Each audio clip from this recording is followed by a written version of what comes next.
I'm reselling thrifted clothes to make some extra cash and supplement my income. And here are my go-to rules I perfected after selling for 5 years.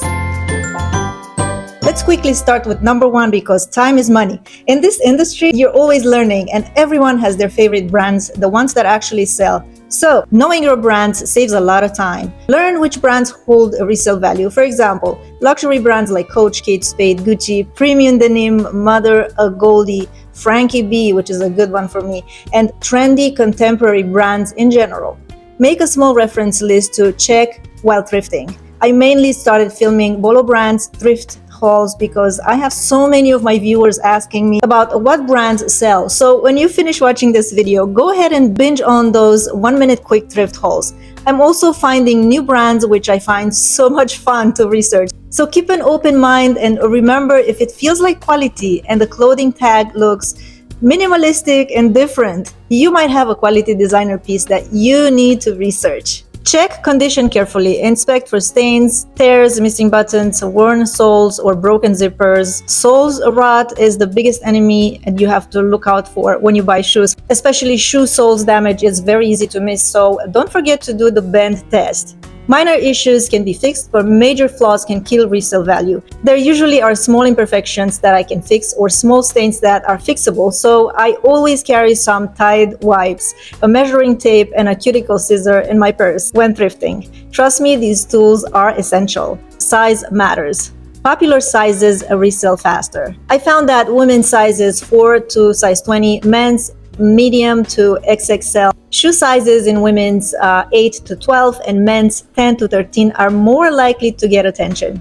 Always check sizing labels. Some vintage items have non-standard sizing, but regardless, I always include measurements in my listings. Fabric and material. Natural fabrics, cotton, wool, silk, leather often sell better than synthetics. For bags and shoes, leather and quality suede are more desirable than faux materials, although there are a lot of shoppers who prefer vegan materials, so I'm always checking comps when I find a good looking and interesting piece. Timeless versus trendy. Classic pieces, denim jackets, leather boots, and little black dresses have a steady demand. Those are staple pieces, and you need those in your closet. Trendy items like neon colors, tie-dye, limited collaborations, these can sell faster if you catch the wave. For example, right now tie-dye is out of the question. I don't pick that up anymore. But just want to point out that sometimes trendy pieces have a very short life. I personally enjoy collaboration pieces. Those are selling fast.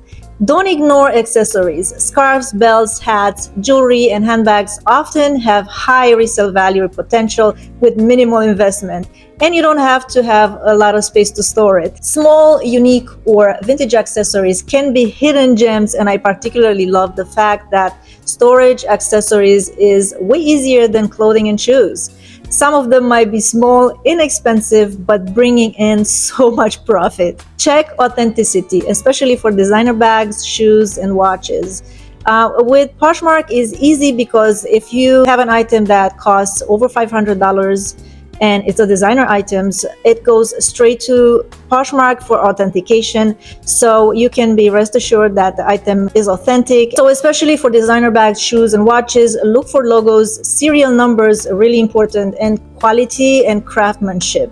Counterfeit items can ruin your reputation if sold unknowingly. Also, the inspired is a no-no. So don't sell inspired pieces. Like I said, on Poshmark, if an item is listed over $500, you know it goes through the authentication program. But if it's a smaller item, you can either post the maximum amount of pictures allowed from all the angles for the shoppers to decide for themselves if they want to buy it, or you can pay for third-party authentication and present the authenticity certificate in your listing. Pay attention to seasonality. Winter coats sell better in fall, winter. Swimsuits and sandals, of course, sell better in the summer. Plan your thrift runs accordingly to maximize flipping potential. The smell test. Musty or strong odors can be off-putting to buyers. Also, when you process your pieces and launder them, do not use excessively scented soaps or detergents because a lot of people do not like perfumes, and this can spell an open case, so you don't want to do that. Some smells can be removed, but overly strong odors can reduce the resale value. Price and ROI mindset, return on investment. Always consider your potential resale profit. Don't overpay at the thrift store. A good rule, if the item could sell for 3 to 5 times than what you pay after cleaning and fixing it, it's worth it. So pick it up. Use these 10 tips, shop wisely, and watch your reselling game improve. A lot of people are stressed about brands, but just keep in mind there is data, comps. Poshmark is telling you what's trending daily, and resellers like me guide you and show you what sells fast. All you have to do is watch these videos. Some people sell Be on the Lookout brands lists on Etsy, so if you want to go that way, fine. But on this YouTube channel, you have a lot of free information, and if you have a little bit of time to watch my videos, you're gonna see you have a lot of free knowledge. I will pin a playlist on Be on the Lookout brands up on the screen. You can check that out next if you have the time. This is my new obsession.